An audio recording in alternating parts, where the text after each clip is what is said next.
بسم اللہ الرحمن الرحیم۔ السلام علیکم۔ آج ہم حاضر ہیں ترجمۃ القرآن 10th کلاس کا چیپٹر نمبر 15 یعنی آخری چیپٹر، اور آج بات کریں گے ہم سورۃ الشورى کے حوالے سے۔ سب سے پہلے جی تعارف آ جاتا ہے۔ سورۃ الشورى قرآن مجید کی 42ویں صورت ہے اور یہ 25ویں پارے میں ہے۔ یہ مکی صورت ہے، اس کی 53 آیات اور 5 رکوع ہیں۔ سورۃ الشورى حامیم کے لفظ سے شروع ہونے والی تیسری صورت ہے۔ حوامیم صورتوں کا زمانہ نزول قریب قریب ہے اور ان کے مضامین میں بھی یکسانیت پائی جاتی ہے۔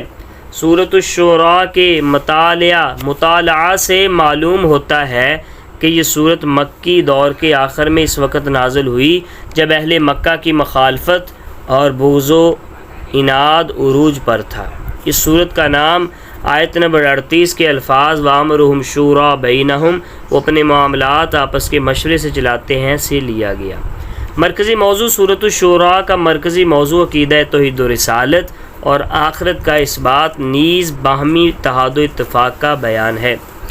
بنیادی مضامین کی بات کریں تو سورۃ الشورى میں نبی علیہ السلام کو اللہ تعالیٰ نے ارشاد فرمایا تمہارے لیے وہی دین مقرر کیا ہے جس کی تعلیم اس سے پہلے تمام انبیاء کرام کو دی اور اسی پر قائم رہے، اور اختلاف نہ کرنے کی تلقین کی گئی۔ جن لوگوں نے اس کے باوجود اختلاف کیا اور الگ الگ گروہ اور فرقے بنا لیے تو ان کے اختلاف کا سبب لا علمی اور جہالت نہیں بلکہ ضد اور عناد ہے، اور اگر اللہ تعالیٰ کی طرف سے فیصلے کا ایک دن مقرر نہ ہوتا تو ان کے درمیان فیصلہ کر دیا جاتا۔ نبی پاک کو مخاطب کر کے فرمایا گیا کہ آپ اسی دین پر حق کی دعوت دیں اور اسی پر قائم رہیں۔ مشرکین کے شرکاء کے حوالے سے فرمایا گیا کہ اگر انہوں نے کچھ ایسے شریک بنا لیے جنہوں نے ان کے لیے دین میں کوئی ایسا طریقہ ایجاد کر لیا جس کی اللہ تعالیٰ نے اجازت نہیں دی تو یہ دین اور یہ شرکاء قیامت کے دن کے کسی کام نہیں آئیں گے۔ قیامت کے دن یہ مشرکین سخت خوف زدہ ہوں گے۔ اس دن کامیابی اور ایمان اور عمل صالح اختیار کرنے والوں کا مقدر ہوگی۔ تو یہ جی سارے اس کے بنیادی مضامین ہیں، ٹھیک ہے۔ آگے بھی یہ پیج ہے بنیادی مضامین کا، آپ اس کو دیکھ لیں اور اچھے طریقے سے آپ نے اس کو جو ہے وہ یاد کرنا ہے تاکہ ہمارا جو بنیادی مضامین والا کویسچن ہے وہ کمپلیٹ ہو جائے۔ اس کے بعد جی فرمان الہی اتق اللہ اسألکم علیہ اجرا الا المودۃ فی القربیٰ، آپ فرما دیجئے تم سے اس تبلیغ رسالت پر قرابت کی محبت کے سوا کوئی اجر نہیں مانگتا۔ فرمایا کہ میں تو اس سے کوئی سوال نہیں کرتا۔ نبی علیہ السلام نے خود فرمایا سر میں ایک ہی تم سے سوال کرتا ہوں کہ میری جو اہل بیت ہے، میری قرابت داری، یہ میری رشتہ داری، اس سے محبت کرنا۔ تو یہ تو ہمیں پتہ ہے اللہ کے محبوب صلی اللہ علیہ وآلہ وسلم کی اہل بیت سے محبت ہم نے کرنی ہے۔ یا ایھا الناس انی قد ترکت فیکم ما ان اخذتم بہ لن تضلوا کتاب اللہ وعطرتی اہل بیتی، اے لوگو میں تم میں سے ایسی چیزیں چھوڑے جا رہا ہوں اگر تم اسے پکڑے رہو گے تو ہرگز کمزور نہ ہوگے، ایک اللہ کی کتاب اور دوسرے میری عطر یعنی اہل بیت۔ تو یاد رکھنا ہے کہ اہل بیت سے مراد نبی علیہ السلام کے گھر والے ہیں، ٹھیک ہے، خاندان ہے، تو ان کی قدر کرنی ہے، ان کی عزت کرنی، اور اہل بیت کی قدر اور عزت کے ساتھ ساتھ صحابہ کی بھی توقیر کرنی ہے۔ صحابہ کو برا بلا نہیں کہنا، صحابہ کی بھی عزت کرنی ہے۔ اس کے بعد بچوں آ جاتا ہے ہمارے پاس یہ کچھ الفاظ معنی ہیں۔ المودہ محبت کو کہتے ہیں، استجاب وہ حکم مانتے ہیں، القربہ قرابت رشتہ داری ہے، ٹھیک ہے، امرہم ان کے معاملات، یجتنبون وہ بچتے ہیں شورا مشورے سے۔ یہ الفاظ معنی ہے کچھ۔ اس کے بعد اگر ہمارے پاس دیکھیں تو MCQ ہیں۔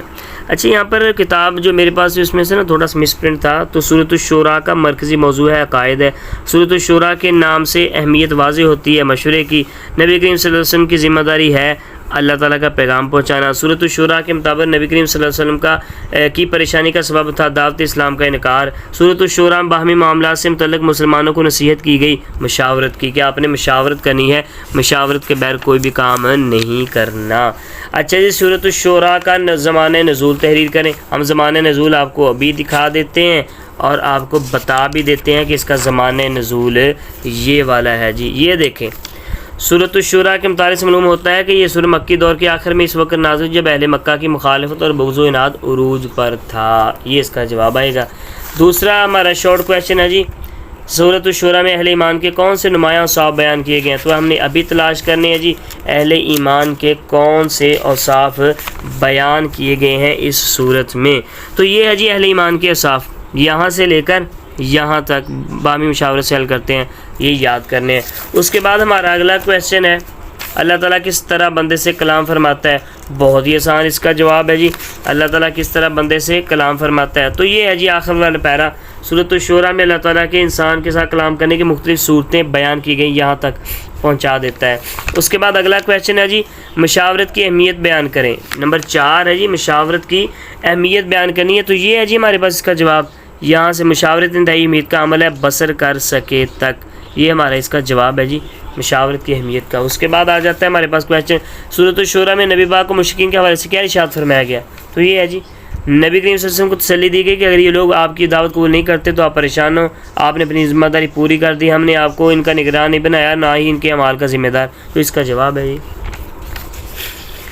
اس کے بعد آ جاتی ہیں ہمارے پاس آیات، سورۃ الشورى کے آیات جو ہے نا یہ والی لکھی، میں آپ کو ایک بات بتاؤں، سورۃ الشورى کی وہ آیتیں کرنی ہے کہ جو پیچھے اس نے مینشن کی ہیں، کیونکہ وہ آیتیں کر لیں گے تو ہمارا سارا سلیبس جو ہے وہ کمپلیٹ ہو جائے گا جی۔ یہ دیکھیں سب سے پہلی آیت یہ ہے جی ذالک الذی یبشر اللہ عبادہ الذین آمنوا، یہاں سے لے کر شکور تک ایک آیت یہ ہے، ٹھیک ہے۔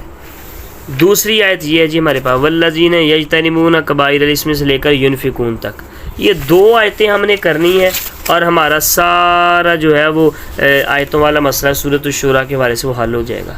سورۃ الشورى کے اہم مضامین وہ ہم نے پیچھے پڑھ لی ہیں جی، وہ مضامین ہم نے اس کے لکھ دینے ہیں جو کتاب والے نے ہمیں لکھ کر دیے ہیں، یہ ہے جی مضامین، یہ سارے یاد کر لیں، ٹھیک ہے۔ امید کرتا ہوں آج کی ویڈیو آپ کو پسند آئی ہوگی، مزید اس طرح ویڈیو حاصل کرنے کے لیے ہمارے چینل کو سبسکرائب کریں، لائک کریں اور زیادہ سے زیادہ شیئر کریں۔ السلام۔